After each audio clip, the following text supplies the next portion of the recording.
yellow tape around his body.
Alright, hello, and welcome back to Behind the Lines with Gabe and Kev. This is your Week 1 and your Week 2 review.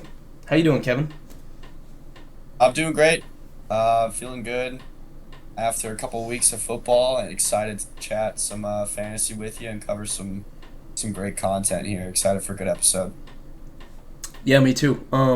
I think it's going to be a really good season, and it's off to an interesting start already, and you'll hear a little bit about that later on. But for now, let's jump in, as we always do, and will be for the foreseeable future, with the Vibe Report.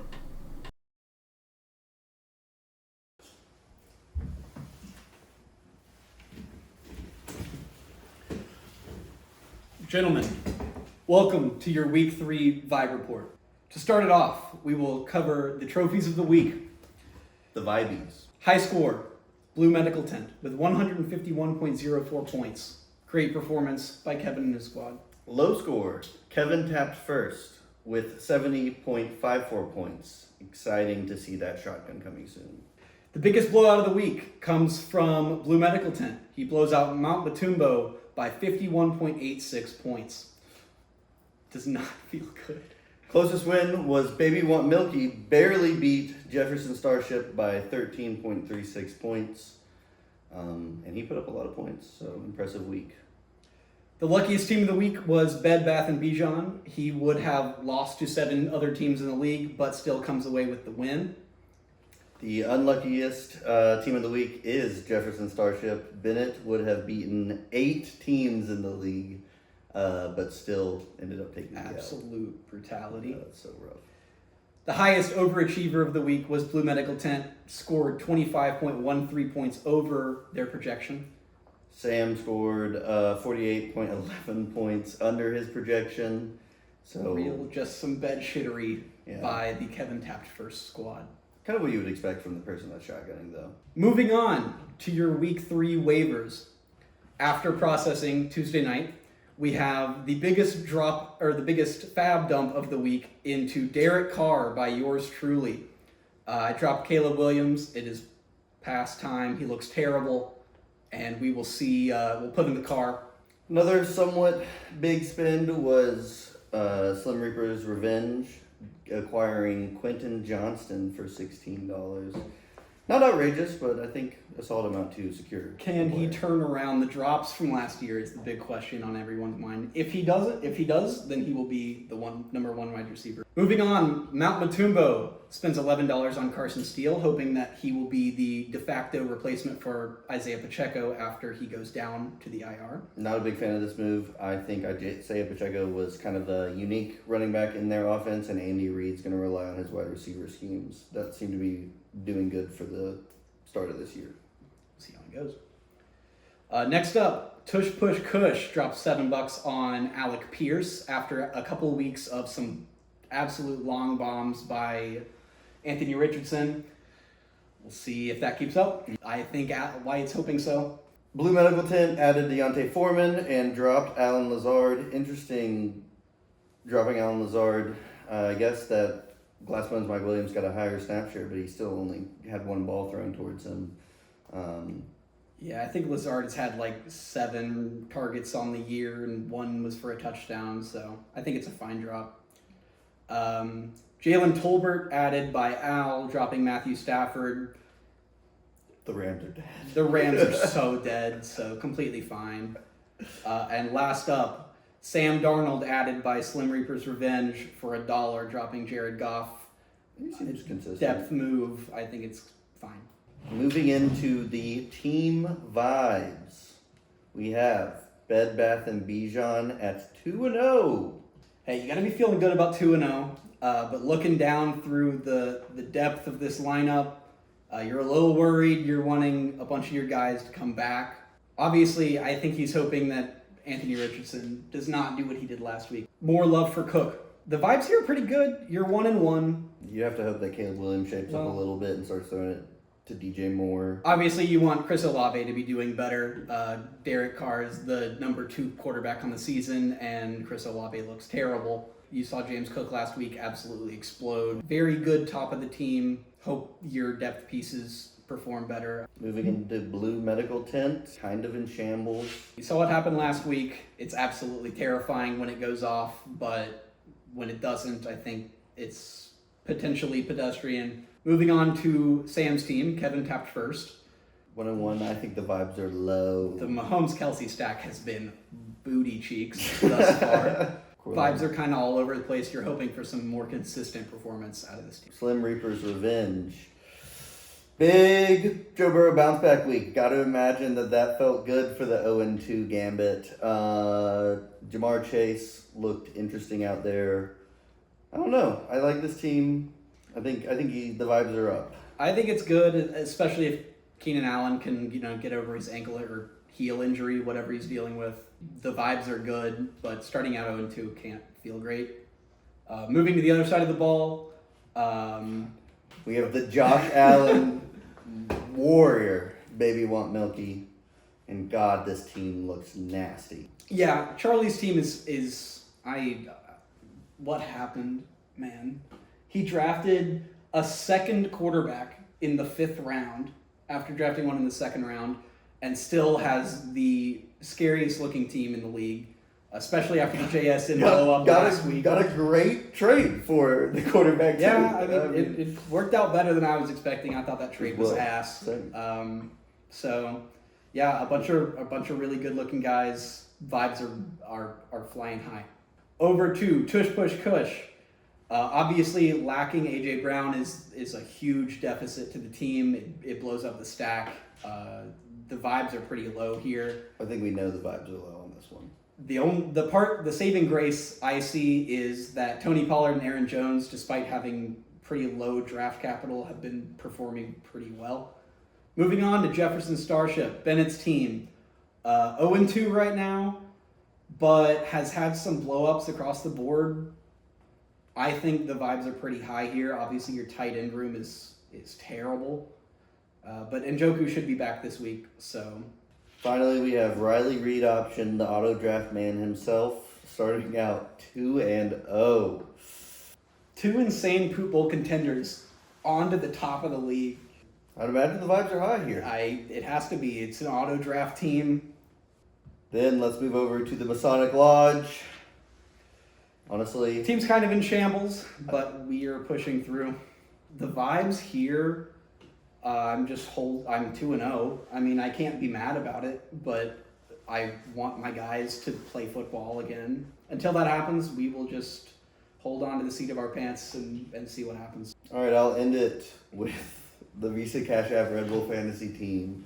Oh, where do I begin? The vibes in the locker room are pretty high.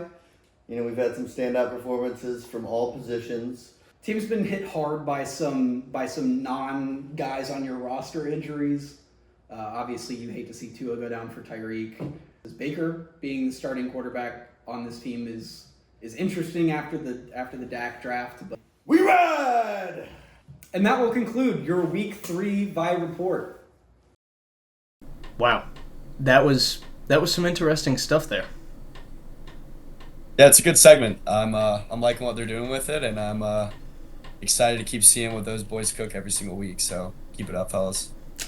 Certainly some interesting statements there. But as it is, we need to jump into our responsibilities here and take a dive. We've got 2 weeks to cover, so let's go ahead and do some quick hits on this week 1. Obviously here, Kevin at the top of the lineup. My matchup against Noah, it was the Slim Reaper's Revenge against Bed Bath & Bijan, and it came down to the wire. It was obviously I was out. I mean, coach had took a sabbatical. At the start of the year I didn't really plan, and I didn't use my PTO before the start of the season. And I said to the owner of the team, to the owner of the Slim Reaper's Revenge squad, I need to take a couple of days here. I need to get my head right for the rest of the season. And he said, "You understand? You're putting your boys in a tough position without their leader." And I said, "I know, but it's what I have to do." And unfortunately, it showed on the playing field. We lost in the clutch time by 0.48 points, something like that. It was a horrible sub 0.5 point loss, and it really broke my heart. But we fight, and we look forward to another day. A-Chan showed exactly what I wanted him to. James Conner, surprisingly, really solid option so far. And there were a couple other names in there too, but Noah's team was just too good. And I think in the end it came down to Deebo Samuel catching a bunch of balls near the end of garbage time in that game, and I lost. Yeah, it seems like your running back duo is off to a hot start. Even looking at week 2, I know I'm kind of cheating there, but even looking at week 2, Devon A-Chan and James Conner off to great starts. Obviously following up half a point short sucks. That's the life that we live here. But congrats to Noah on winning that game very narrowly, but a huge game from Anthony Richardson propels him to the top in week 1, and shout out to Noah. So good win there. I'll move to the next matchup though. It's Kevin Tapp first versus Mount Matumbo. Sam versus Al. I know Al scored the lowest points on the week in this matchup at 79. He did the beer chug, so thank you, Al, for doing that. We're still waiting for our second one, which it's Sam owes it this week, but still focusing on first week, 103-79. Sam wins the first game off a huge Saquon Barkley game on Friday night. Kind of set the tone for the game, and Al I guess he had Lamar on Thursday, set the tone on that first opening game of the season. So, but good game for Sam. 103. I mean, it's nothing crazy, but Al doesn't get it done, and Sam gets his first win in week 1 of the season. So much better start for Sam than last season. Not to bring up bad times for him, but at least he gets the first win early this time around. Off to an infinitely better start, you might say. Mm-hmm. And looking at the third matchup in week 1 here, obviously it was Alex versus Wyatt. The More Love for Brees's Pieces was the name at the time, and versus Tush Push Kush. And it was a strong showing for both teams. I mean, Alex kind of faded off in the end, but he had a really hot start with guys like Jerome Ford and Jordan Love, who unfortunately ended up getting injured at the end of that game. And Brees Hall, of course, is looking really strong. And then Wyatt had A.J. Brown, Aaron Jones, and Tony Pollard. His running back duo really showing out in the early parts of the season too. But unfortunately, A.J. Brown goes down and has an injury that it looks like is going to ail him for the next couple of weeks, and we'll talk about that later. But it was enough to get Wyatt the dub here in week 1 and get his season off right. And Alex's team just kind of underperformed. Sub 100 points. Obviously, in the first couple of weeks, you aren't really going to have the highest scores of the season unless you put together a superstar roster. But I think you really want to be scoring at or around 100 for the first couple of weeks at least. That shows you that you did good in the draft and that you have good guys. You've got pieces that you can work around. So we'll see going forward. But moving on to your matchup. Yeah, Tal gets the best of me here, 128 to 102. I wasn't very satisfied with my performance all around, coming in. Like you just said, if you're getting the hundreds, it's fine. But realistically, like Cooper Cup gives me 32. It was a pretty bad showing from all my other guys, so I was pretty disappointed. But Tal put up the highest score of the week in week No, one at that 128.96, or am I wrong? second Oh, sorry, highest. sorry, sorry. Second Second highest. most. I apologize. By one. But regardless, a great week from Tal's auto drafted squad, and he kind of puts me in a burial here. But shout out to Tal, got the best of me week one, and I look forward to playing Riley Reed option in the future. Yeah, and it was a close one. Like I said, if you're scoring at or around 100, you're feeling okay the first couple of weeks, and you did that. And unfortunately, Tal just, with the mostly auto-drafted roster, put together a great team, it turned out. And he's off to a great start. We'll talk about that in week 2. But looking at the next matchup, it was another, close, around 100-point game. The Masonic Lodge versus Jefferson Starship. Obviously, Henry has Christian McCaffrey, not play in week 1. Jordan Mason takes his spot and scores 22.2 points with the opportunities. Great opportunities. I mean, the 49ers team is obviously stacked, but he did a great job with what he was given. Jaden Reed off to an incredible start, which honestly was in Henry's... Oh, he was in Henry's flex, and everybody was clowning on him a little bit for not starting Xavier Worthy. I remember that now, but it ended up being the right decision. He got to win. And then looking at Bennett's team, C.J. Stroud performs well, and another double running back duo off to a hot start. Jameer Gibbs and Rachaad White both around 17 points in that game. Just wasn't enough to get it done. Yeah. Congrats to Henry for a good start so far. Looking at this final matchup in week 1. Baby One Milky versus Visa Cash App Red Bull. Eli Charlie. Charlie won 129 to 113. Kind of just not a bad week from Eli if you're looking at the rest of the board. He just got kind of unlucky coming into a really strong looking Baby Want Milky here at the beginning. Kind of looks like an early powerhouse. But team highlighted by Josh Allen here in week 1. Nothing really new there. I know he kind of fell off in week 2, but we'll talk about that. But a great week 1 for Josh Allen. Chris Godwin looks like he's finally playing some good football again after a pretty bad year last year. But, Eli's squad looking solid. Tyreek Hill, Mike Evans. I mentioned that wide receiver duo in episode .5. So I think that'll be really solid for him all season, and they'll just keep chugging along, both those Tampa Bay receivers. But shout out to Charlie for bouncing back from the Poop Bowl. losing the poop bowl, yeah, and doing the punishment, and then now he's off to a pretty strong start this season. So And credit to him. hey, high score in week 1 really set the tone for himself. The team started to come alive there in week 1, and you started to see it. And now, as we jump forward into week 2, we'll do a little bit deeper dive on each matchup.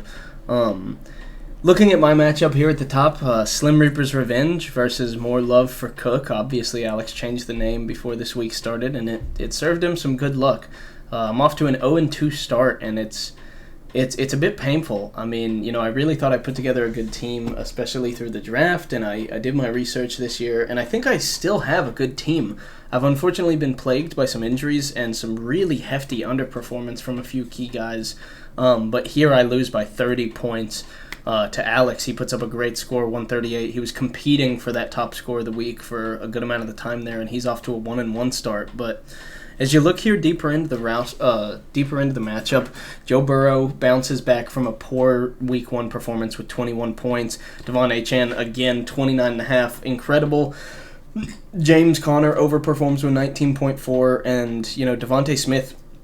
With the absence of A.J. Brown, it looks like he is going to fill those shoes handedly, and he's going to be getting plenty of touches, scores 20 points, but everybody else sub 10 points.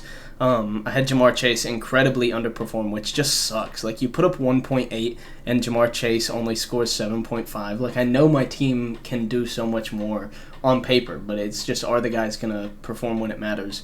Jalen Waddle, 8.5. Obviously, Tua goes down, and he doesn't get full touches, and the game's kind of a blowout, and they just run the ball out, but I don't know what his value is going to be going forward, but I'm hoping that, Skylar Thompson can at least get the ball to his top 2 guys.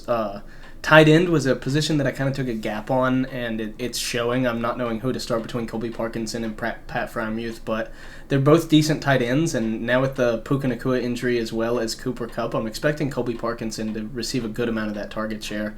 And then, of course, Keenan Allen, he played the 8:20 p.m. game on Sunday. By the time it was his turn to play, I didn't have anybody that was unlocked that I could sub in for him, and I wasn't about to drop Keenan Allen for somebody else. The matchup was over at that point. Alex's team, not a lot to say. He just performed exactly as expected or over in pretty much every case. You have Breece Hall, James Cook with 24.4 and 28.5 respectively. Chris Olave and DJ Moore with about 12 points each. George Kittle dropped 20 on me, and J.K. Dobbins dropped 20 on me as well. And, Justin Fields only puts up 13, but between him and Aaron Rodgers as streaming options until Jordan Love's ready to come back, I think it's going to be fine. And Alex's team is looking stronger than I thought it was after the draft. His running backs are clearly ahead, but what do you think? Well, good week from Alex. Shout out, first off. Second most points on the week, so obviously a very strong week for Alex. Just kind of feels like fantasy this year so far has been a little bit lower, so I feel like 138 is like kind of impressive at this point. But just looking at your team first off, I think I think everyone's obviously looking at Jamar Chase and noticing how disappointing he's been so far this season.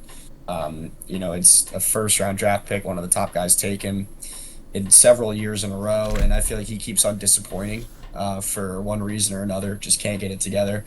Now, it's only 2 weeks in, but I know he is definitely a bust so far. So, for your case, I hope he comes around. But, he's really been struggling. And then for Jalen Waddle, you look at this duo, and I'd be really confident in them. But now Jalen Waddle loses Tua for at least 4 weeks. He's on the IR officially. So, interested to see how that's going to look without Tua. But, he is still talented, and you just kind of never know. Then, you mentioned the tight end situation, Colby Parkinson, multiple guys down now, so you'd imagine he gets more involved. That game on Sunday was really bad, so I don't think you really get kind of an accurate depiction of what LA wants to do with that offense and with Colby Parkinson, but kind of just some bad beats there for you. Losing by 30, but, Alex did great, man. This running back duo, I mentioned it on the last episode, how strong I thought it was, and it's been just as good, if not better, than what I thought it was going to be. So, that's obviously something to look forward to for him. And then the J.K. Dobbins breakout has been real, and it's exciting to watch. So if he stays crazy. Healthy, which he never does. I never thought. I had no idea that he was going to be getting as many touches or going to be as efficient as he is with them. Yeah, dude, he is good, man. He was good last year too. Well, he didn't play long, but if he could stay healthy, you never know. J.K. Dobbins has always been solid, so if he stays healthy, this could be a really, really strong running back core for Alex. And, it could be something that he looks to move one of those top 3 guys and ends up trying to pick up a different wide receiver to play in a flex spot there, but he's got options, and his guys are performing. He's definitely got options. So. Looking at the next game here, Kevin tapped first, and Bed Bath and Bijan. Sam versus Noah. Noah takes the win. Moves to 2-0. Sam with the loss falls to 1-1, 107-70. Ends up being kind of a blowout. Sam is the lowest scorer on the week now after his strong start last week. He falls to a terrible game here in week 2. Owes us a shotgun, but let's break it down. I think we're just going to get this out of the way. It's very obvious. The Mahomes-Kelsey stack looks bad. Like complete junk. It looks like complete garbage.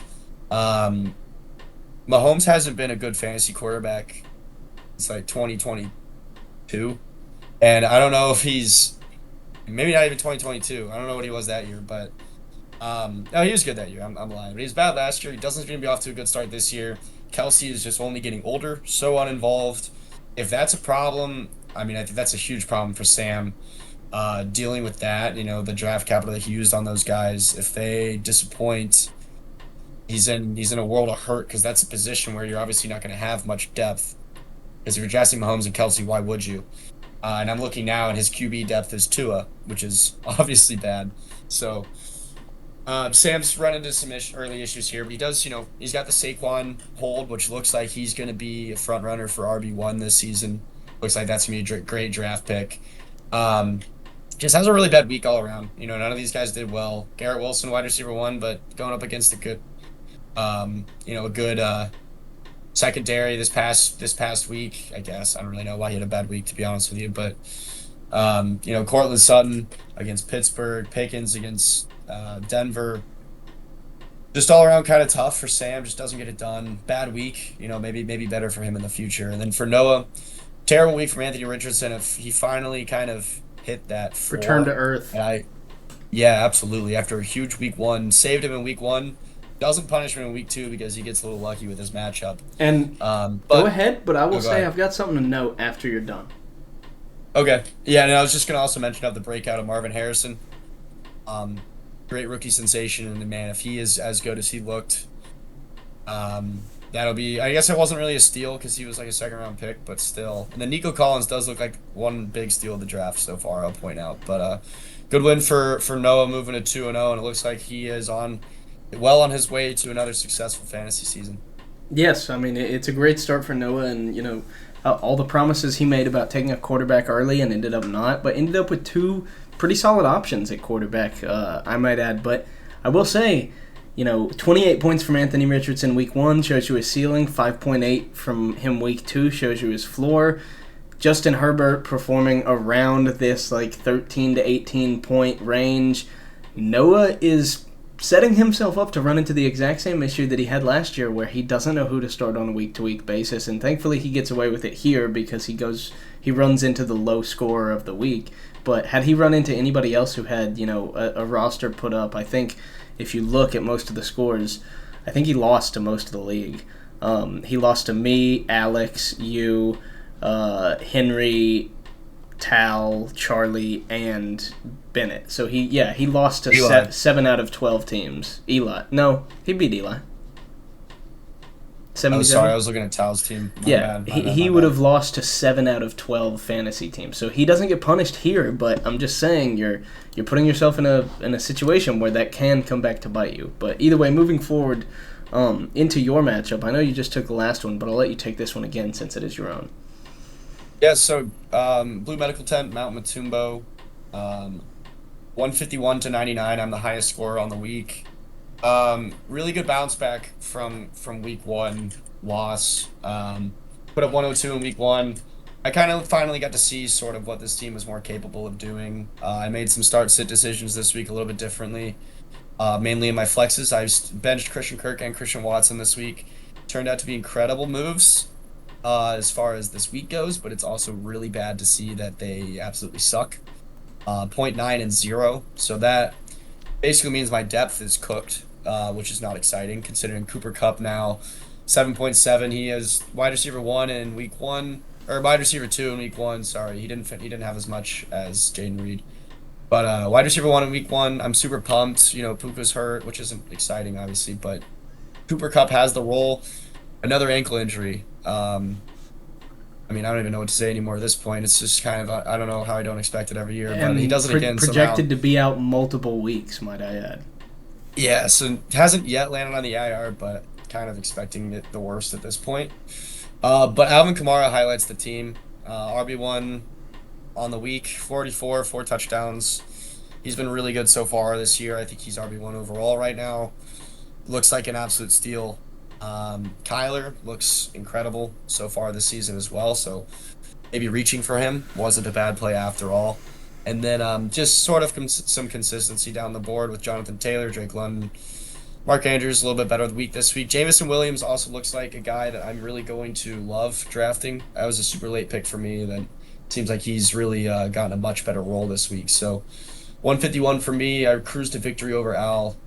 Felt pretty nice, but we'll break down Al's squad here. Lamar Jackson, kind of a lower week, but I do think that Lamar, it's like even when he doesn't play well, he still puts up fantasy points. So I feel like 16 to me kind of feels like sort of on the lower side for him just because he can run for so many yards. Kyron, he got a late garbage time touchdown that kind of helped his line, but I'm a little bit more worried about Kyron now that Puka and Kupp are down. You kind of wonder how good that offense is going to be, especially with their O-line injuries that they've had, which, if you haven't been following, are really starting to pile up for the Rams. And then Zay Flowers, great week.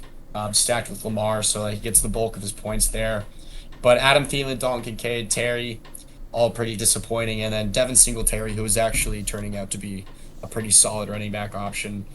Good flex option. I've got him in a couple leagues, and I have no doubt about putting him on my starting roster because you're going to get a consistent 10 to 15, which I think is a fantastic flex play. So keep sending Singletary out there. But overall, not a bad week for Al. 99 is not a bad score, but he just kind of ran into my team that, put up a huge week. So unlucky for Al. He falls to 0-2 and is now 12th with his really bad week 1. So Yes. tough start for the reigning championship appearing team. I don't know. Reigning runner-up, that's a better word to say. Yeah.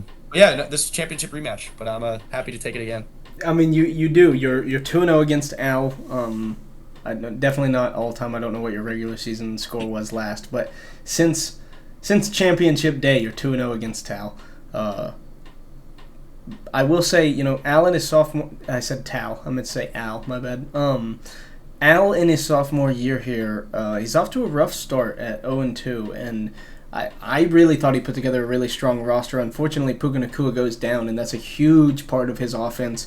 And he's mentioned it a couple of times at this point, but he's multiple stacked up on the Rams team, which is one, bad for your bye situation, and two, it is really bad in case guys get injured or the team just looks like it's not going to perform, which both things are happening with the Rams. Unfortunately, their offense does not look as explosive as it was, partially due to them, having Nacua down and now Kupp, and also offensive line injuries, which don't show up in fantasy, but they show up secondhand in fantasy through the impact of other guys.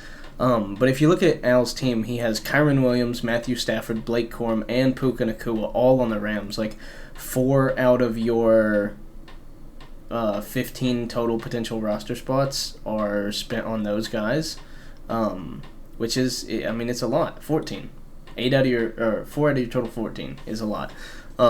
Your team just really performs well where you needed it. Alvin Kamara and Kyler Murray combined put up 78 points, 80. So it's pretty hard to lose when that happens. But hey, great bounce back win from you in week 2. And as we move forward here, looking at a former roommate rivalry matchup here, Tush Push Kush versus the Masonic Lodge, Henry versus Wyatt.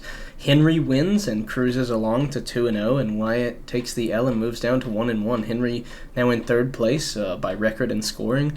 112 here. It's a solid score, and it gets him the dub. Unfortunately, there's a couple of things that go into Wyatt's loss here, and we'll address Wyatt's team first. Of course, A.J. Brown being out, huge portion of it, hurts the stack potential because he has Jalen Hurts, and Jalen Hurts still performed well, but you would have to imagine that many of those points would have gone to A.J. Brown in that game too.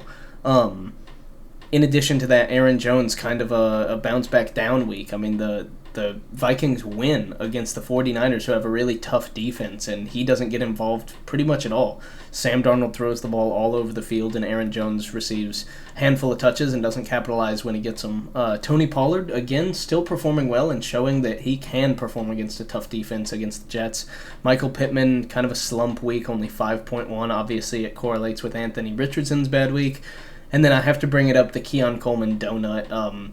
It sucks. Going into the season, I personally, along with a lot of other people, thought Keon Coleman was going to be a shoe-in, at least top 30 receiver, top 25 receiver, like consistent, easy flex position guy, because the amount of target share he was going to get.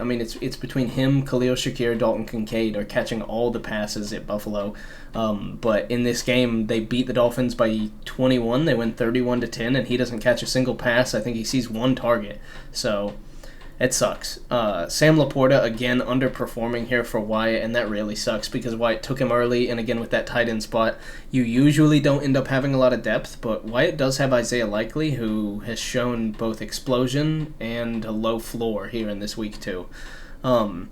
He does have Rashee Rice and Brian Thomas, who do appear to be solid wide receiver options, so it doesn't look like Wyatt's hurting, but in that flex spot, it seems like Wyatt is struggling, either not knowing who to start or not having the best matchup to start, at least while A.J. Brown is out.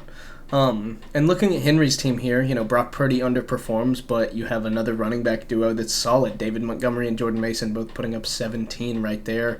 Devontae Adams with 26. He exploded in this game against Baltimore. Gardner Minshew looks like he at least can throw to his number one receiver. Jaden Reed kind of a return to earth with only 6.6. And Trey McBride with 18.7, really solid performance from a highly drafted tight end. And then you have Brandon Ayuk and Xavier Worthy only combining for 12 points in the flex, which is a little concerning, especially against a historically weak secondary like Minnesota, and in a rivalry matchup against Cincinnati. I mean, anything can happen, but when the Chiefs' offense at least scored 26 and Xavier Worthy only gets a couple of those balls, he showed you his floor and he showed you his ceiling like we've seen with a lot of guys. That being said, Henry is dealing with some key injuries right now and still gets off to a 2-0 start. Down Christian McCaffrey on the IR, which means he's out for at least 4 weeks, which means he could return in Week 5, but the 49ers have their bye week in Week 5. So Henry will not see any CMC action this season until at least Week 6, which is crazy. It does seem like Jordan Mason can fulfill that role for him, which is fortunate for him to have, but unfortunately a couple of busts, T. Higgins is not performing well and injured at the moment, and Caleb Williams is really not performing well. So Henry has some spots where he needs to fill in guys, but thankfully the guys he has are performing for now, at least. Yeah, I just wanted to correct you really quick on the CMC buys. Buys not till 9. So, what? I thought the 49ers were on it. Henry said... That's what I'm seeing right now. I just checked. But, regardless, it's still very true that we're not going to see him for at least a little while. You're not going to see him until at least Week 5. Yeah, and then it could be longer as well. You never know with those calf strains. Originally before the season started, it was a calf injury, and then over the next couple of weeks, it evolved into a calf/Achilles injury. So, indicates to me that there's a little bit more severity than is being let on. Yeah, and Jordan Mason's been great. Genuinely at fantasy, not as good as CMC would be, of course, but he's done a great job of filling that position for Henry. But you sort of mentioned it before. It's like if one of these guys does get hurt in the process, his RB depth it's non-existent. So, he's got the 2 guys right now, and they're doing a good job holding down the fort. But I know he's got to be having his fingers crossed that they just stay healthy. Which prayers out, of course. I just wanted to highlight the Sam Laporta situation and how bad he's been. He's coming off such a good rookie season, and then number 1 tight end off the board this year, sophomore tight end season. He's been really bad. I mean, what did he get Week 1 here? I'm trying to find it. He's averaging 5.9. So, 8.5 and 3.3. That's not what you want with your 3rd round pick or whatever pick he took on that 2nd or 3rd round pick. So it's going to be interesting, especially with AJ Brown down.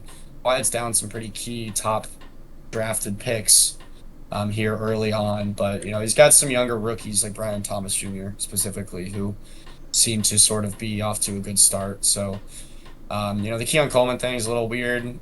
It's just kind of a bad game. Can't really hold it against him, but shout out to Henry for another solid start to a fantasy season. Yeah, I agree.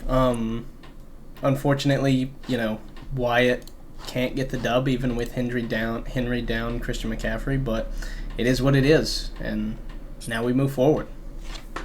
So our second to last matchup here, Riley Reed option versus Visa Cash App Red Bull. What's the last part of his fantasy name? Team.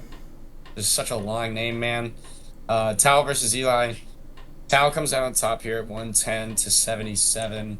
Moves up to 2-0, second in the league now, and Eli falls to 0-2 now in 11th. I know he's in front of Tao. I don't actually know who's in first right now. Oh, it might be Charlie. But Tao, another solid week from the auto-drafted squad. Jane Daniels, a little bit of a return to earth, but still a pretty solid game.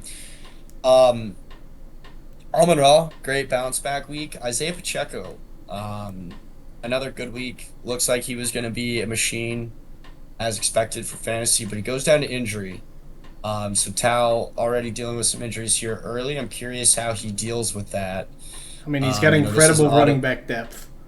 Yeah, the auto draft did well for him, so let's see how he responds. He's got Zach Charbonnet down there right now, who's got the spot on his bench. But that's Kenneth Walker's starting position, obviously. But Josh Jacobs on the flex, so he's got options. And Chuba Let's Hubbard. see. Yeah, so we'll see what he decides to do. But that's definitely going to be a blow. Losing Pacheco is nothing to not go unnoticed. But then Joe Mixon also, I think left this game a little bit banged up, if I'm not mistaken. Yes, he I did. think he's questionable for week 3, so kind of some injuries here early for Tao. I know that one's not as serious. But good week for him. Kind of just a bunch of consistency across the board, and a big week from Calvin Ridley, and a good week from Amon Ra gives him the 110. And then for Eli, Baker, I think currently is quarterback 1, if I'm not mistaken. He is. Which is unbelievable. So that could be an end up. We'll see how consistent he stays. Baker's done this kind of stuff before. It ends up kind of falling off, but we'll see if he keeps it up. They do look like I'm a pretty rooting for legitimate him. team. Yeah, I mean, I like Baker as a player, and they look like a legitimate team so far. They're 2-0. He's playing well. Detroit's a good team, and they just beat him. So, but then Ramondre, man, talk about a guy that was slept on. Seems like he's got things figured out up in New England somehow, and he's cruising along to a strong start. And then, of course, the worries of Tyreek Hill now losing Tua. It's still Tyreek Hill, so he should be fine. And then just a bunch of bad games here. 5 single-digit losses, or 5 single-digit performances down here at the bottom. And I really want to put a red flag on Tank Dell. I'm really worried about what he's going to be. Seems like Nico Collins and maybe even Diggs to an extent are kind of taking everything.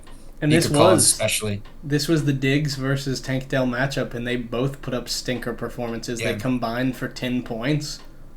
Yeah, I mean, he had Dalton Schultz as well, and also was disappointing. So, it's only one game. It's against the Chicago Bears defense that I think is really solid, genuinely. So, maybe Nico Collins is just kind of the only option for Stroud, but we'll see how this affects Eli going forward with the multiple Houston receiving options that don't seem to be very involved. He's also got Jake Ferguson, who should be coming back from injury as well. And he has Raheem Mostert, who is injured as well, who might be filling in one of those flex spots. Yeah, a little bit of an injury plague so far early on. But, not a great week for Eli here. 77. He dodges the beer chug by 1 and falls to 0-2. But a good win for Town, a good start for Tal. Yeah, I mean, a really good start for Tal. And he was complaining about his auto-drafted team, but you're off to a 2-0 start, and you've got opportunity if you want to get involved and try and make some trades. I don't think you need to by any means. You're 2-0, but you say you want to be competitive, and you've got plenty of opportunity to do so. So you're sitting pretty. So don't be upset anymore. And looking at our last week 2 matchup here, we have Baby Want Milky versus Jefferson Starship, Bennett versus Charlie, and Charlie's team wins again. He's off to a 2-0 start, first place in the league at the moment. Bennett is 0-2, down in 9th. And as we look at this matchup breakdown here, there's a few key guys. Josh Allen, of course, started off the week. The only person in this matchup that played on that Thursday night game ended up winning the game 31-10, but put up a pedestrian 11.7 points. And I thought about teasing Charlie a little bit. After that game, I thought about being like, "Oh, Josh Allen, 11 points. Oh, gonna be tough to get the top score and win now." And he competed for that top score, and he still won. But just a really consistent and solid performance from everybody on Charlie's team. Derrick Henry with 16.6, Brian Robinson with 14.6, CeeDee Lamb with 19, Chris Godwin with 25, Dallas Goedert with 7, Brock Bowers with 19, Jackson Smith and Jigba with 23, and just got it done across the board. And it's really good to see. I know that there's a lot of talk about Charlie just drafting based on ADP, and in this draft he showed that he doesn't always do that. He reached a little bit for Josh Allen, he reached a little bit for Brock Bowers, and they're paying dividends, those picks that he made. He also does have Kenneth Walker, who was out this game, so I mean you can think there if he has that to throw in there at flex, he's got options. Interestingly enough, he does have Jackson Smith and Jigba and Tyler Lockett, 2 receivers on the same offense, which isn't something that I would do. I would look to probably move one of them and try and upgrade at a different position of need. A little bit of advice for you. And you also have Kenneth Walker. So, like we said, 3 guys on the same offense. It's just a lot that you're investing into one team, and it's working out for you right now, but I would get rid of one of those receivers. And then moving over here to Bennett's team, I mean, I think it's a really solid team. It's a really strong running back duo with Jahmyr Gibbs and Rachaad White. Unfortunately, Rachaad White and the whole Bucks team kind of underperforms here. C.J. Stroud puts up 16. Justin Jefferson puts up 23 and comes down with a hamstring there at the end with that crazy 97-yard touchdown. DK Metcalf puts up 30 almost. Jawan Johnson puts up a donut, which sucks. It appears Bennett is also struggling in the tight end department, considering that's... Oh, he has David Njoku, who is injured. So, yeah, a little bit of an injury bug going on there. And then Malik Neighbors, another kind of shock of the draft. He puts up 29 points here, and it seems like every target that the Giants have is going to him. And then you look at Deontay Johnson. He underperforms here, and it's not really what you want. Bennett could have played Jerry Jeudy or Darnell Mooney, but it actually would have been the difference to win him the game. So that is unfortunate to know. But what do you think? I have a fun fact on Malik Neighbors. I saw a tweet that said he got like 67% of the targets, which, I mean, that is not like I did a double take when I read that. That's an unbelievable number. Not sustainable by any means, but he still, is the offense. Yeah, it's still very encouraging to see. So, he's in your roster on your starting roster every week from now on. And then, I mean, Justin Jefferson's just good at football, but. Kind of a really weird game for Bennett. It's all like 3 huge games, 2 solid games, and then 3 just, like, duds. god-awful. Yeah. Comes up with 122, which is not a bad number by any means. He would have beat most of the league. Yeah, he finished 4th in points. Takes an L. Kind of unlucky, but the tight end situation is hopefully going to improve with Njoku potentially coming back for week 3. Here reports he might play this week, so we'll see. But shout out to Charlie, man. He was the highest scorer last week. He's the third highest scorer this week, but he's right up there with the top of the pack. Really strong start. So credit to Charlie where it's due. He's having a great start to the season. So long way to go. But man, the Brock Bowers pick looks really solid. The Josh Allen pick is going to be great. Chris Godwin pick looks great too, so I'm excited to see what he can do with a strong draft. So that's only half the battle, of course. Yeah, I agree. And I mean that's it for your week 2 matchups. We can take a brief look here at the standings and just kind of see where everybody's lying through 2 weeks. Obviously, Charlie at the top, Tal at the top as well, both sitting at above an 80% playoff percentage based on the current standings. And then you got Henry and Noah also at 2-0. And then we have Kevin, Alex, Wyatt, Sam all at 1-1. And then the rest of us 4 goons, Bennett, myself, Eli, and Al all at 0-2. Staring down the barrel of sub 50% playoff chances according to ESPN. So interesting to see the split. The 3, there's some leagues, for our dynasty league, for example, there's 10 1-1 teams, 1 2-0 and 1 0-2. So it's interesting to sort of see a split of 4 teams. 4. Yeah. It's so early in the season, man. I don't think these playoff projections really mean much. They don't. So I mean, it's anyone's game. It's good to sort of get the points flowing at least. That's the one thing where it's like, even if you lose a game, as long as you're scoring points, you want to be scoring points, obviously, just to have that tiebreaker effect. That's always important to have. Even if you lose a game, like Bennett just lost the game, but he scored a lot of points, so it's like you can't be too mad about that. I agree. And you just got to go into it knowing that, you put the team together and there's not much you can do outside of that. You just got to hope that they can perform how you need them. However, moving forward into our week 3, doing a little preview here as we always do.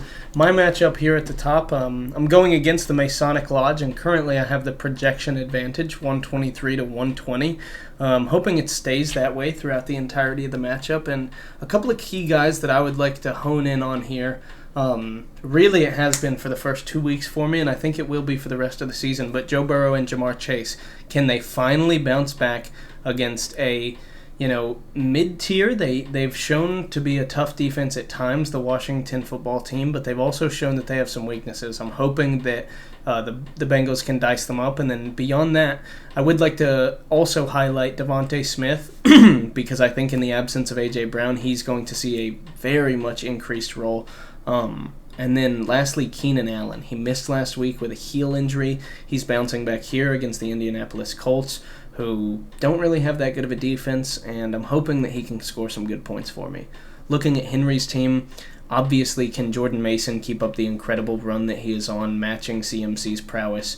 Can Brock Purdy bounce back? And then really, can his receiving team keep up kind of the explosion that they've shown, and also the fall off at sometimes? Obviously, you have the huge game from Jaden Reed week 1, and then the fall off week 2. You have the big game from Xavier Worthy week 1, and then kind of the fall off week 2. You have the big game from Brandon Ayuk week 1 and the fall off from week 2. And then you kind of have a pedestrian game from Devontae Adams week 1, but you have a great game week 2. So is he going to start the right guys, and what's going to happen? But those are, I think, the key players to watch. Yeah, absolutely. And, we haven't gone over the injuries yet, but Debo's out this week, so we'll see how that affects Ayuk. And, of course, Jaden Reed with Malik Willis, see if he can perform. But, just looking at this game from an overall summary, this is a very big game for you, obviously. 0-2 coming into play, Henry, who's 2-0. Henry doesn't, of course, need to win this game now that he's 2-0, but I think for you, this is a very, very important game if you want to keep your season afloat. 0-3 is not the end of the world, but it's definitely down a path that nobody wants to go down. I know don't. So. You're staring the end of the season in the face at 0-3. It starts getting scary, because I'd say 0-4. That's like. I mean, you're almost out of playoff contention because. Yeah. Obviously we're 2 weeks away. I'm only halfway there. I could be 2-2 by the time we get to week 4. Absolutely. But thinking about the future of things, you have to understand how it can play out. And if you're 0-3, you're looking down the wrong path. And if you're 0-4, you're now thinking about the possibility of going 12-2 rest of the season and trying to make a good playoff run in there. I mean, it's tough. Can you even do that? Yeah, I mean, we've seen. Last year, I was the only one at 7-7. I made the playoffs at 7-7 as the 7 seed. I had a lot of points for it. 7 is the bare minimum, and even then, that may not be enough. You might have to have 8 wins. So you can really only afford yourself 6 losses comfortably, 7 maybe. And getting so half of those out of the way, 0-4, yeah, it's. Yeah, you already lose your cushion there. So it's kind of important to just. Get those operate wins. with that in mind, obviously. Yeah, obviously you're aware of the situation, but I wish the best of luck to you and all the guys that are 0-2. I enjoy the competitiveness. Yes, me too. And I'm not worried by any means, but it's just something to keep your mind on. And looking at our next matchup here, I'll let you take over. This is a Bed Bath & Beyond, Noah, and more love for Cook. Alex 2-0 and 1-0. Alex currently projected to win by 8 at 125-117. We've got Anthony Richardson going into, actually, I guess Chicago's coming into Indianapolis. Chicago's defense is good. We just saw Anthony Richardson struggle last week against Green Bay. We just saw C.J. Stroud struggle against Chicago, and I think that Stroud is a far better quarterback than Richardson. Yes. We'll see if he can get it done on the ground, but he looked really bad in week 2, so we'll see how that comes out to play. Bijan against KC, a very tough defense, bad matchup. Zamir White against Carolina, there's a fantastic matchup for you. But Zamir White's been underperforming. Can he turn it around? I don't think he's really all that good of a running back, but he does have the role, so that's at least exciting. And if this team is bad, so I do think that he'll have success against Carolina. That team is they don't even feel like an NFL team. They should be in the Canadian League or something. But if you can't have success against Carolina this season, you aren't cut out to be the fantasy player at your position. I don't think there is a better matchup, at least for rushing, than Carolina. For quarterbacks and receivers, it may not be the best because you can just blow them out. But once you get in a big blowout, you want to be running the ball. So hopefully Zamir White, for Noah's case, is able to do that well. And we'll see how Marv and Nico continue chugging along. Evan Ingram is coming back from an injury. He didn't play in week 2. I don't really know what his status is. I might have notes on that. We'll cover that later. And then he's got DeMarcus Robinson now. I'm stunned he had him rostered. Who's stepping up to a big role with Cooper Kupp and Puka Nacua gone. So someone's got to catch passes for the Rams. Could be him. And then Rico Dowdle, um, which, I mean, it is what it is. I guess it's an okay flex, too. He's somebody. And then, yeah, he's definitely a guy on a team. So we'll see how that goes. This is a and then- 2-0 roster. Also, let me just point that he out. is 2-0. He's scoring points. Noah's been a consistent, like, 110 right now. So, it's No, not, he beat me. no he bad beat weeks. me with He had 102.9, and then he got 107 in the next week, and he won Okay. too. Like, Well, so he's still looking for his explosive week. I'll say that much. But at least he's been above 100, so you see some consistency. So we'll look at Alex's team here. He's got the explosive running back duo: Breece Hall, James Cook, Justin Fields. He's gonna run out there again. He's got the rushing upside. We've seen what he's about the past couple of years. He's got upside here. George Kittle. Now Debo's gone, so you imagine he's gonna be involved and he's gonna be good. DJ Moore has been really disappointing because Caleb Williams has been really disappointing. Because I think that offensive line is its own problem in Chicago. But then, I'm keeping my eyes on J.K. Dobbins. Really tough rush defense in Pittsburgh. Bijan had a pretty good game against them. Javonte Williams did not. So we'll see how J.K. Dobbins does. That's a good test for him to see if he's actually good still, which he's coming off a great week. Good. He's position rank 4. So really curious how the J.K. Dobbins storyline develops. And I'm excited for this game. Two teams that are off to solid starts. So, both in the top half of the league. So, an exciting matchup here. yeah, I agree. I think you made some good points. And key thing to watch: can Alex's running back trio really keep it going? It's been a huge portion of the points that he's scored so far this season, and they've got a myriad of matchups, both some good ones and some bad ones. Looking forward into your matchup. I'll touch on it and then I'll let you get into it. You're currently projected more, 119 to 113 against the previous week's low score, Sam, who will owe his beer, and that will be done and sent in the group chat before Thursday's game starts. But looking here, I mean, you've got a really solid team so far. Obviously, Kamara at running back 1, Kyler Murray at quarterback 3, Jamison Williams at wide receiver 7, just to highlight that. And you're dealing with a couple of injuries too. Cooper Kupp notably down for you, but you've seemingly got some guys that you can sub in here. Some matchups that I'd like to highlight is Kyler Murray against Detroit specifically. Obviously, we just saw Baker Mayfield and the Bucs go in there, and pretty much the entire Bucs team performed really poorly in terms of fantasy, even though they still won the game. So will the same thing happen with the Cardinals, who just put a 40 bomb on the Rams? Interesting to note. Now, Alvin Kamara against Philly's defense, they have a pretty good rush defense. Obviously, their secondary is notably significantly worse. However, they have a lot of big Georgia boys on that defensive line who love to hit hard. Can Kamara continue the same production he has, or is he going to run into a wall there?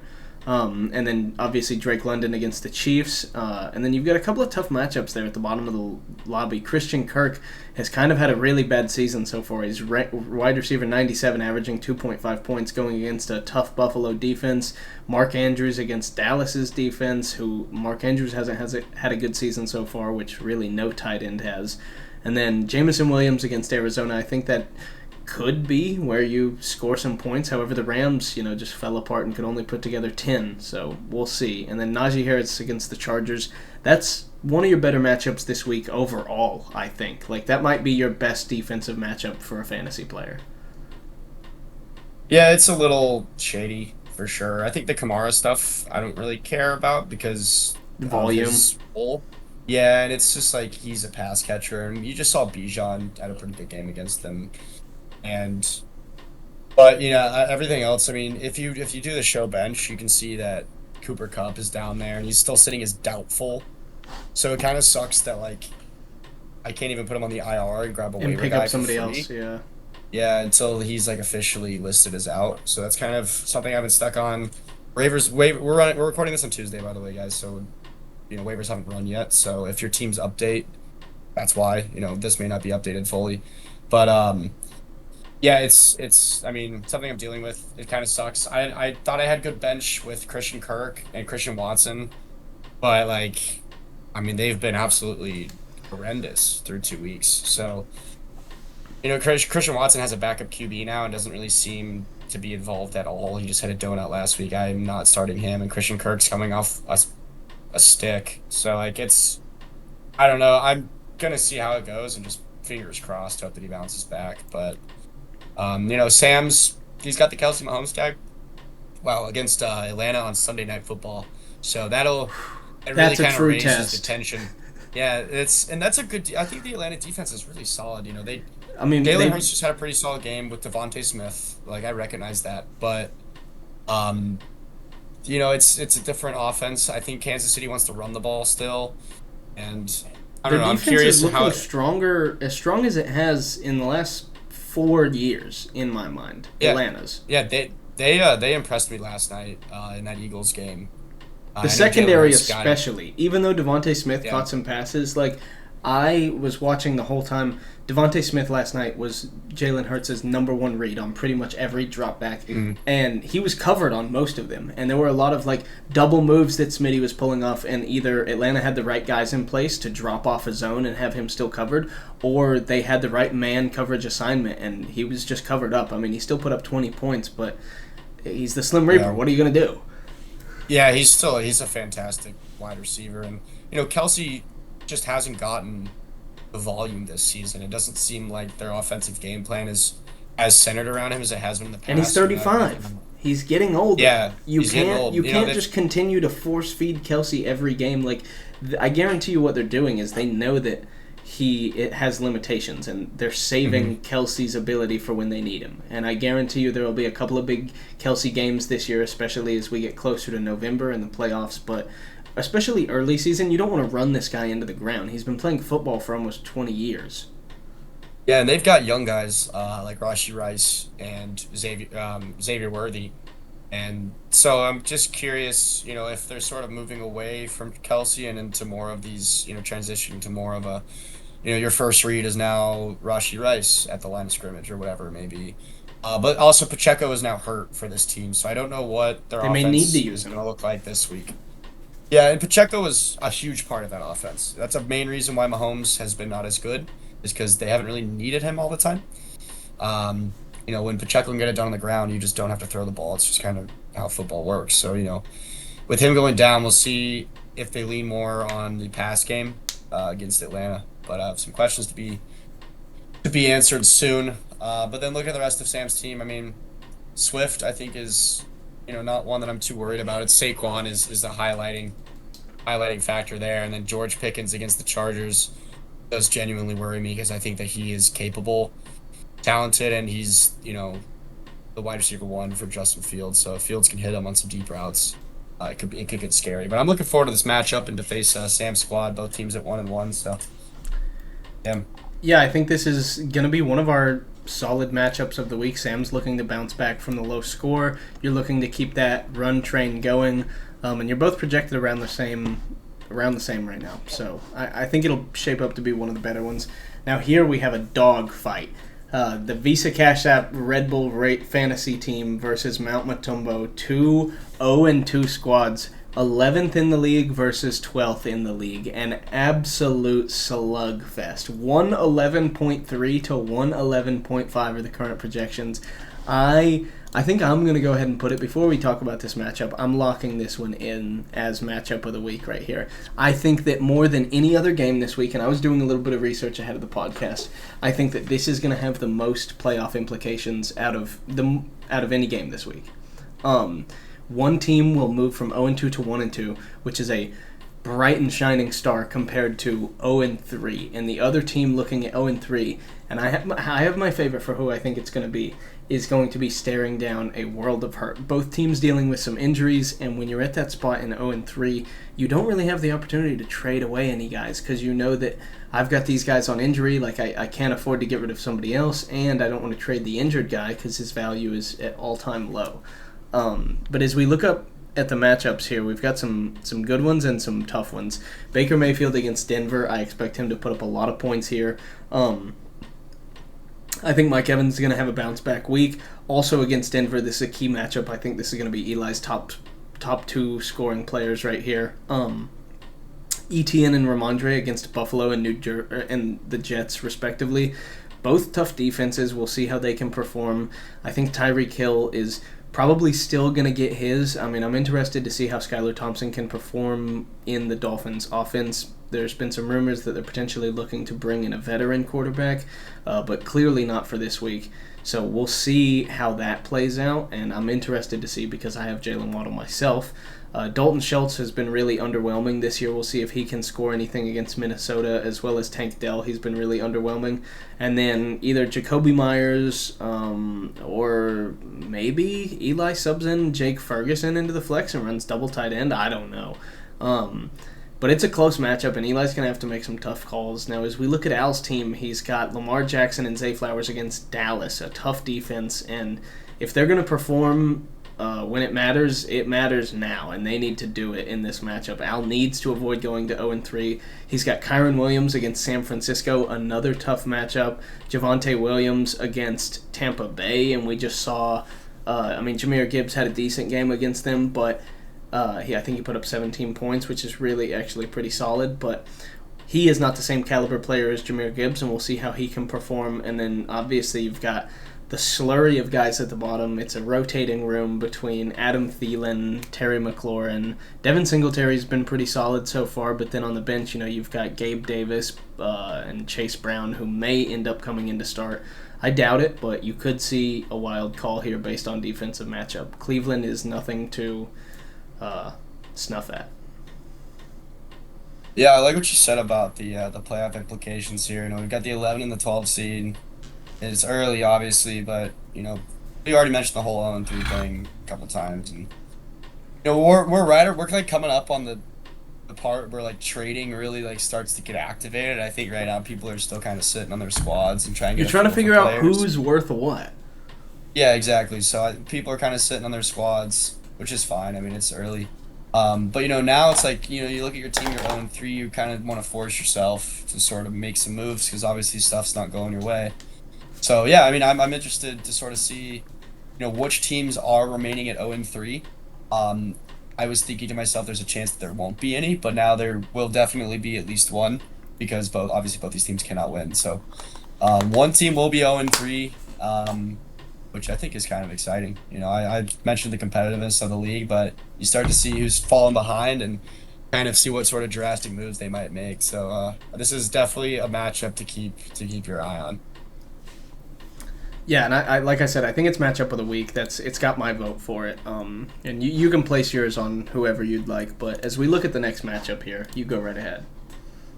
So Baby Want Milky versus Tush Push Kush. Charlie and Wyatt. Charlie projected to win 125-114. Charlie has been, in my opinion, the team to watch so far this season.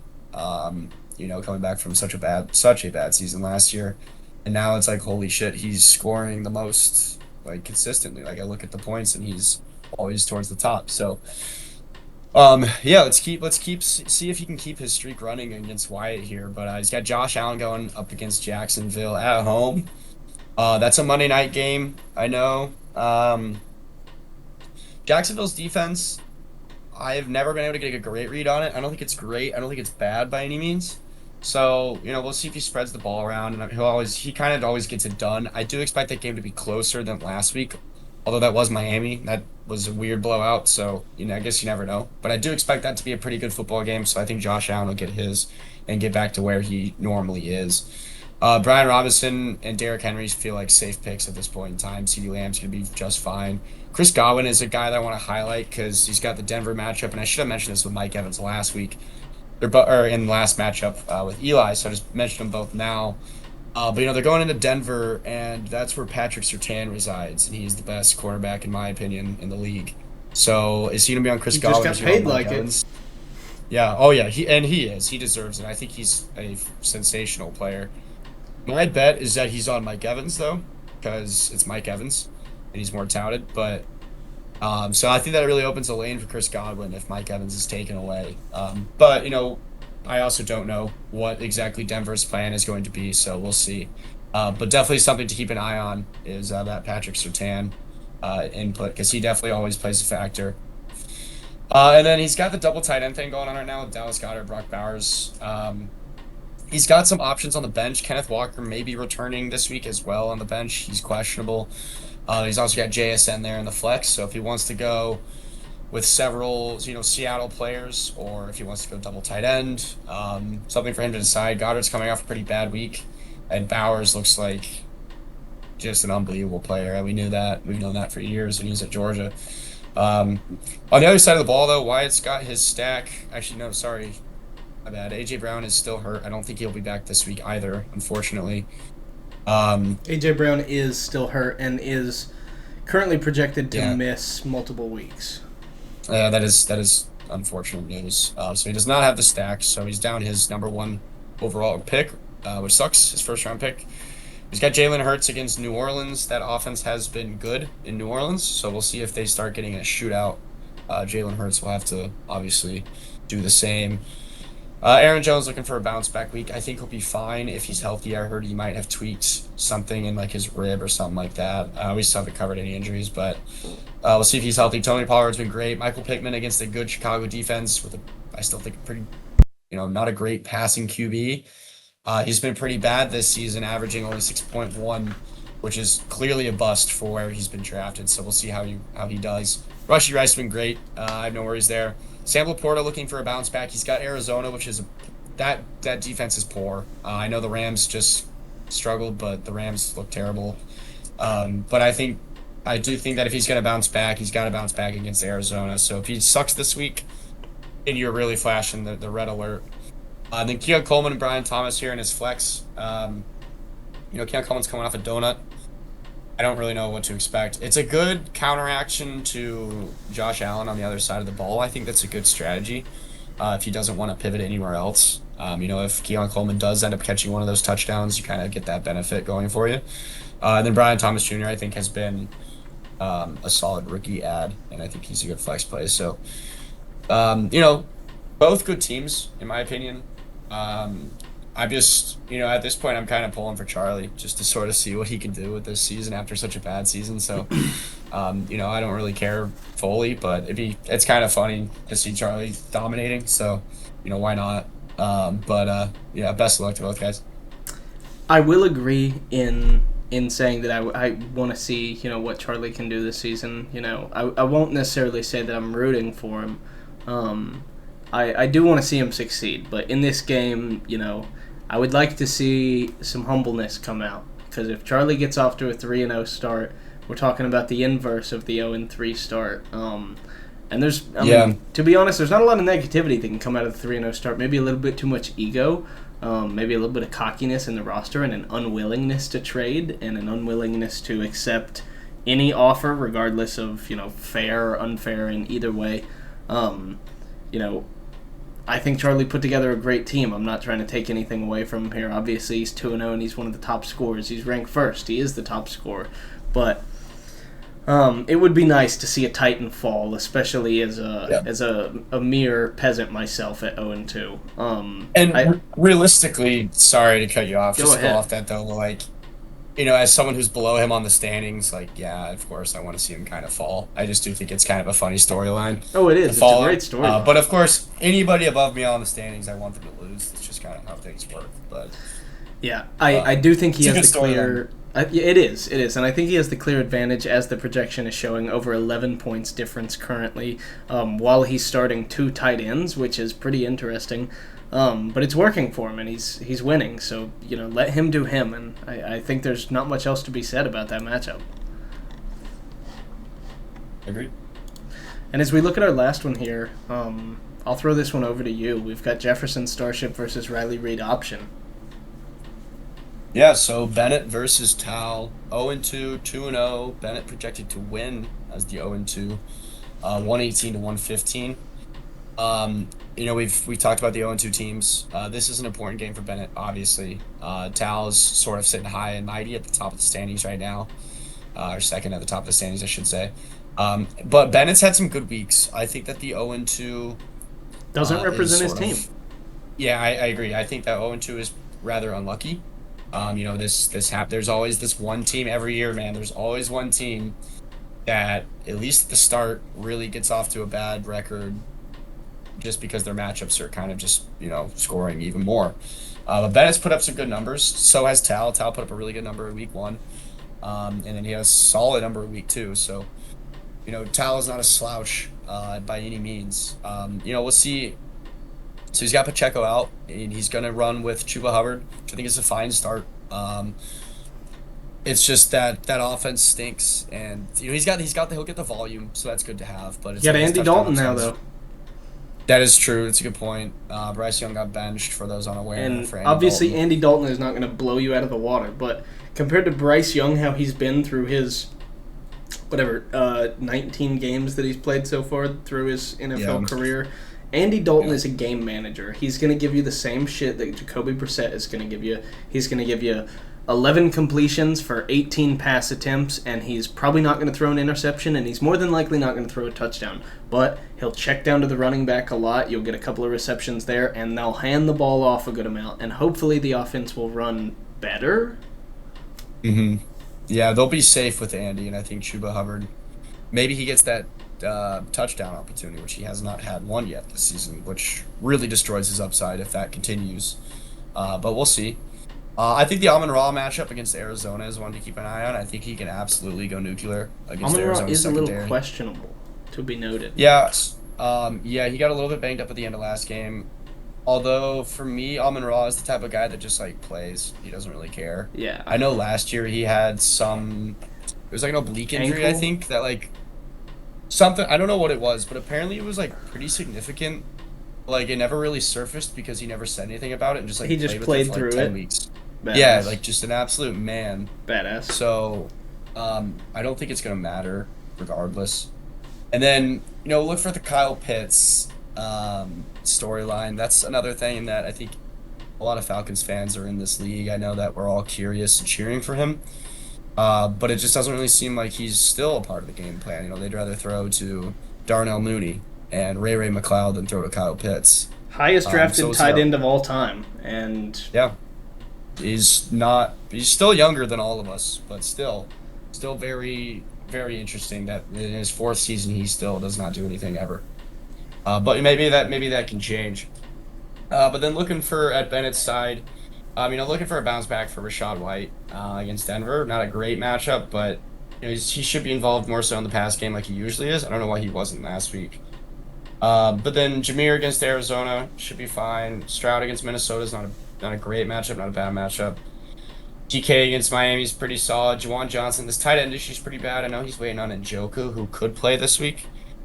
Sort of to be determined whether or not he's going to play, so I can't really speak for that. Obviously, for his sake, hopefully he does, because Njoku is much more reliable than Juwan Johnson's going to be. And then the Malik Neighbors storyline is one that I am very excited about to see how consistent he's going to continue to be. Can he keep that going? That level of offense commanding? 67% target share is unreal. Out of this world. So that won't continue, but if he stays up in the 40% range, that's still elite. So we'll see how that goes. And then Deontay Johnson with a new quarterback. We kind of mentioned with Chuba Hubbard, Andy Dalton. Deontay Johnson's a good receiver.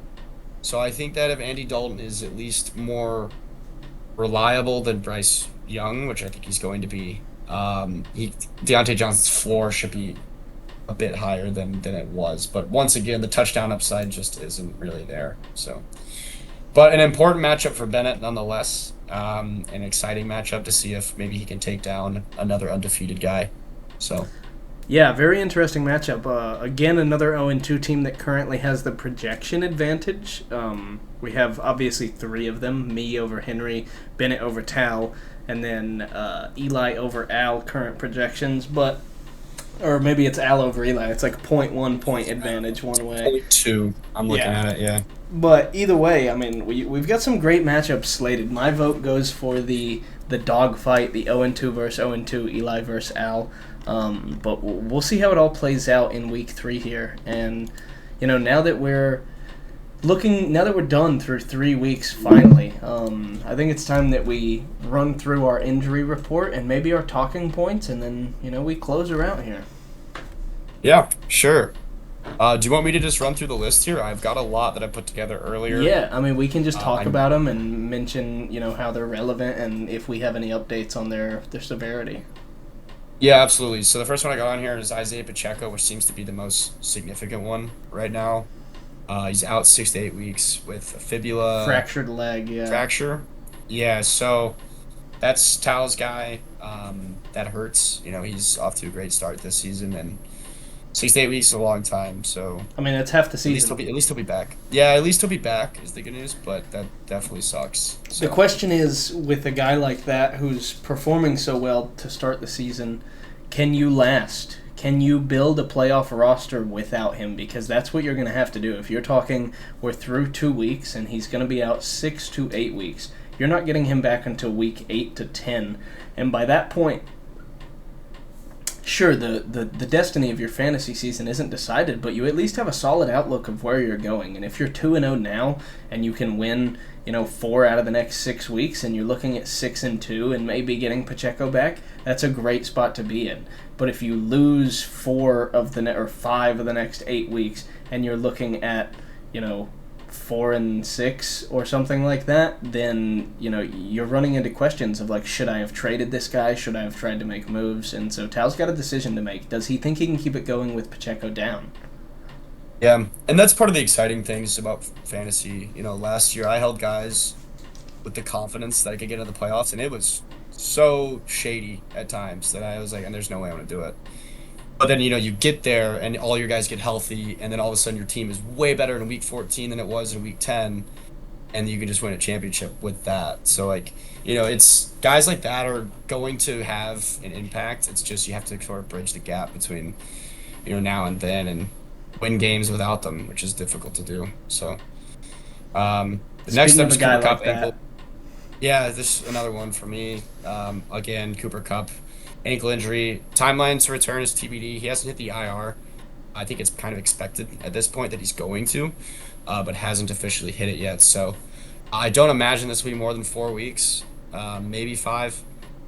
But it still definitely sucks. He had such a good path to success with Puka being down that, it definitely hurts. We saw week 1 what he did. I was really excited, but just kind of letting the air out of my tire a little bit. Yeah, and it does suck. The Rams' offense can be so explosive at times when both of those guys are playing. And, now Puka's on the IR, out for minimum 4 weeks, probably more with whatever injury he's dealing with. I think the latest update I saw said he's expected to miss 5 to 6.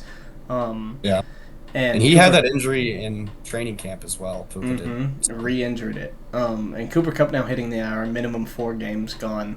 You're not getting him back until, well, he hasn't hit the IR yet. When he does, it's minimum 4 games. So if he doesn't hit the IR before the football game starts on Thursday, that's the official reset of the league day. So he will miss, he'll be out until at least week 6, maybe 7, depending on when they place him. So Yeah. You can backdate that, can't you, or no? I think it's depending on when they file the paperwork. Oh, okay. I wasn't sure. I I thought you don't- could maybe still put him on. I'm not Is a it 4 manager. weeks I don't after know. you place? It's Yeah, I it's don't minimum remember. 4 games from when he's placed on the IR. So if you can backdate it, then sure. But I don't know. I know it is a 4-week minimum stint once you're on the IR. I just didn't know if you can miss 2 games and you put him on. I don't know how it works. But regardless, we have CMC IR on here because we haven't talked about it since this is our first pod back. I don't think nothing really needs to be talked about on that. I think we already covered it. Yeah, he's just out for a while. Yeah, so that sucks. AJ Brown missed a couple of games with a hamstring problem, which kind of sprung up unexpectedly at the end of last week. I think it was a Friday in practice or something stupid. So that sucks for Wyatt, not being able to stack him with Jalen Hurts as his first-round pick. That's definitely a tough loss. I do not think he's expected to hit the IR, though. So No, he's not. Current projection from what I saw is 2 to 3 weeks from now. So Not including the Falcons game? from what I saw an update today, which was, as of today's medical update, 2 to 3 weeks was the expectation. So he could be out for, but if you put him on the IR, then he's out for minimum 4. So it's on the Eagles' point of view, it's probably better to not put him on there in case that he's able to play after 2 weeks, and then you're fine. Yeah, see if he's back for week 5, maybe. Next up is Joe Mixon. He left the game with an injured ankle to be determined. I expect he'll play. I'm going to start going through these a little bit quicker. Jonathan Taylor did not play in the fourth quarter on Sunday with an ankle injury, I believe. To be determined, I expect he's going to play. To a concussion, very, very scary injury on Thursday night. And then, he just got placed on the IR. Yeah, I was going to say I do have an update here from two different people. Somebody that was a medical staff inside the Dolphins said that they have seen, and this is somebody who is coming out, so this could be fake, but they said that they've seen they were there in the facilities during one of his other concussions, and they said that this was nothing compared to that in terms of severity. He was speaking in full coherent sentences within minutes after going down. So, of course, with any sort of concussion or head injury, if you get pulled out of the game for that, your mandatory minimum miss is 2 weeks. Obviously, he's hit the IR, so he will miss 4. But he could be back this season. There's a lot of speculation going on around about, is this the end of his career? I don't necessarily think that's the case. I do think that they need to hire Tua a baseball coach immediately and teach him how to fucking slide. Yeah, like, dude, just stop diving with your head. How many times? Yeah, that was a bad one.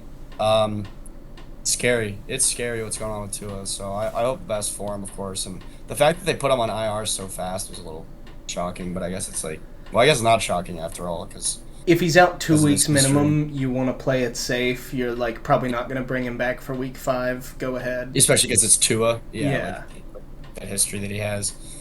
David Njoku has an ankle injury. He already missed week 2. He could be back for week 3. It's to be determined.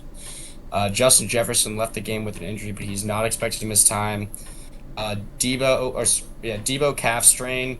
Is expected to miss multiple injuries. I don't think he's landing on the IR. But I know he is that not. they've announced he's out for several weeks. So Ayuk and Kittle are up. Speaking of Kittle, he was carted off for cramping on the game. I do expect that he'll be fine there. Although I don't actually have an update on that, so I'm not entirely sure. But I expect he'll be fine. Evan Ingram, hamstring missed week 2. No timeline for this either. I have an Just update something to here. monitor. Okay. So Evan Ingram, obviously, for those of you who don't know, in the pre-game warm-up on Sunday morning, injured his hamstring. It wasn't expected to be severe at all, but the team took it precautiously and kept him out of the game instead. After a re-diagnosis on Monday, they understood the severity of it, and it is actually a pretty severe hamstring strain. They are expecting an additional 1 to 3 weeks out for Evan Ingram. That's a bad hit. It's got him. Noah's got him. Noah's other tight end is T.J. Hawkinson. Not rostered. On the IR. Which is, that's not going to work. So, tough spot for Noah there. Evan Ingram has a projection right now. But he does, but according to the update I saw, he is pretty much unlikely to play at all this week. Yeah. Like, almost guaranteed to be out. Yeah, I believe you. I mean, it's just Noah's in a tough spot now. Doesn't have a tight end. I tried to make a trade for him, Allen. and he said, I can't do it. I'm going to ride with my guy. And I said, okay, I think you'll change your mind after you see the injury report, but... Yeah, we'll see what he does at the waivers tonight. Like I said, this is on Tuesday, so we don't have everyone's moves yet, but something's got to be done here. I imagine that Noah will have a tight end rostered in the morning, but we shall see. If he doesn't, I'm probably going to scoop one just to be dick. But Keenan Allen heel injury, missed week 2. Not sure on the timeline on this. I know this is your guy. I don't think it's a super significant injury, but yeah, he missed week 2. Hollywood Brown is officially out for the season. I don't know how relevant this really is. I just wanted to include it because he used to be relevant, but he has sucked for a couple of years now. It's relevant in terms of talking about target share with other Kansas City guys, you know? True. Even though he might not end up being a top 30 wide receiver, it sure looks like Rashee Rice and Xavier Worthy are both going to finish as top 20, top 15 options. And so having a guy like Hollywood Brown completely taken out of the equation means more value for them in my mind. Yeah, at least Rashee Rice. This is huge for him. You know, he's clearly number 1 right now, and then so far it's only 2 weeks in, but Xavier Worthy sort of feels like the Debo, like number 2 guy, explosive yeah, guy. And they'll like, yeah, and they'll give him like weird scheme him in stuff where they run him. Yeah, like a gadget guy right now. But he's super fast, so we'll see if they up his role now that Hollywood Brown's out for the season. T. Higgins' hamstring injury has not yet played this season. I don't know when he's expected to return, but he's already been down for 2 weeks. Gonna have to continue monitoring that on a week to week. Kenneth Walker, oblique injury, missed week 2. I'm not sure the timeline is on this either. I've got 2 updates going back to the Keenan Allen. The heel injury isn't expected to be super severe. He was reported as 80% good to go up until 90 minutes before the game time. They made the decision to keep him out anyway because they had Rome Odunze, who was coming off the shoulder and was 100% good to go. So they felt they were good, but they still ended up having a terrible game in which they lost, right, to the Texans. To the Texans. And so not expected to be severe. I expect him to be back in the lineup for week 3. For K9, it is also reported to be not severe, the oblique injury. However, the Seahawks feel that Zach Charbonnet can fill the role and will not hesitate to hold K9 out for caution if needed. So I would put that at probably a 50-50 decision coming up on the end of the week, based on how much he practices this week and maybe if anything flares back up in those next couple of days. Jake Ferguson, knee injury, missed week 2, could play week 3. We'll see how healthy he is. Could be back, though. And then, finally, this is our last one here. Jordan Love, MCL sprain. He landed on the IL, so he's out for a minimum 4 weeks. See how Malik Willis fills in the role. They did just beat the Colts with Malik Willis, but every single fantasy option for Green Bay sucked. So... how did Josh Jacobs do this past week? Was he good? I think he had like 11 points on Tal's team. Pretty mid as well. 8 points, something in that range. I'm going to look. He had 13. Okay. Just fine, but like, I don't think there was really anybody on that team that had who exploded. Yeah. I know Dontavian Wicks caught a touchdown. I remember. I think he ended up with like 11 or 12. He caught maybe 2 other passes. Yeah, which is like a guy that no one's really going to start. And to catch a touchdown, like, that's so random. Jaden Reed went from having 33 points with Jordan Love to having 6 points with Malik Willis. That's what I'm saying. The explosion in week 1 and then the fall off in week 2. Henry's got a bunch of receivers who he's not confident in 3 out of 4 of them at the moment. Yeah, and I know Christian Watson, he had the touchdown with Jordan Love. He did not catch a pass with Malik Willis, so I have him. So yeah, that's a disaster in Green Bay.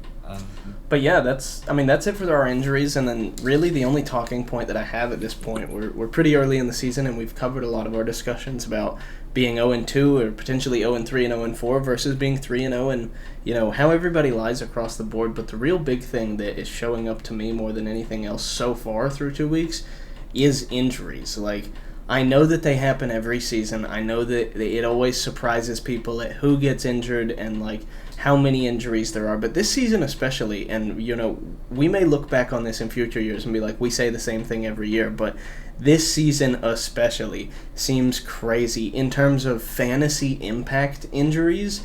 It has been astronomical. I mean, your number 1 overall player, Christian McCaffrey, won't touch the field until at least week 6, maybe week 5. You've got 3 first-round picks. 3 first-round picks that are injured. CMC, AJ Brown, Puka Nacua. Mm-hmm. You've got Marvin Harrison, who got taken at the 1-2 turn, somewhere in there. I mean, guys across the board, guys that are historically number 1 at their position or in the top 5 of their position, like JT. I mean, you've got David Njoku, who had an incredible season last year. Checkers now hurt. He was round 2. Debo, Evan Ingram, Keenan Allen, T. Higgins, K9, Jake Ferguson, all these guys who are like incredible at their position are just going down by the wayside, and it's making me nervous. I mean, I haven't had any major IR stints so far, at least with my guys, like I did with Nick Chubb last year, but I've got, at any given point so far this season, I've had 3 to 5 guys questionable, and I'm just fucking terrified. Yeah, not only that, too, but like we've had 2 quarterback injuries, Tua and Jordan Love, and like it's not necessarily that those QBs are like the most dynamic fantasy, but the options. impact, like, yeah, like they're all the receivers now, like Tyreek Hill, Jalen Waddle. You don't really know how those guys are going to be, and the Green Bay situation is completely screwed. Like there's no one that you could even start at this point. It feels like, so at least not confidently. Like you might get lucky and get the touchdown, but yeah, this is going to be a tough year to navigate if it continues like this. Which I mean, I imagine It's it shaping will. up It's to. just- yeah, like the rate might drop, but like the injuries are gonna keep piling on. So waiver wire already looks terrible, man. I was like, I know, there's and not much out we there, cut a whole so bench spot. We like. yeah. Could you imagine It's- if we still had the extra bench spot on the rosters? The waiver wires would be absolutely dead. Yes, people are going to notice now with the less And- bench spot. If you get multiple guys hurt, you have to start deciding if it's worth holding Or cutting. multiple hurt people or just start dropping them. Yeah, because you need obviously you have the one IR spot for free, but after that it starts.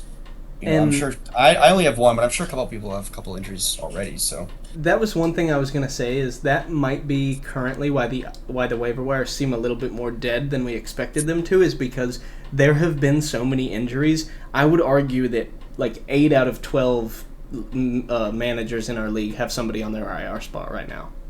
yeah, I think so. So I'm like going that's just an to- additional 8 guys that are out, because when you put somebody on the IR, you scoop somebody off waivers. That's just how it works. Yeah, exactly. Yeah. I mean, I hope it gets better, but Who knows? that's unlikely. Yeah, maybe it will, I guess. But yeah, prayers out to everybody. It seems like Pacheco so far is the worst injury of the season as far as length Severity. goes. Yeah. But yeah, I mean, best of luck everybody this week.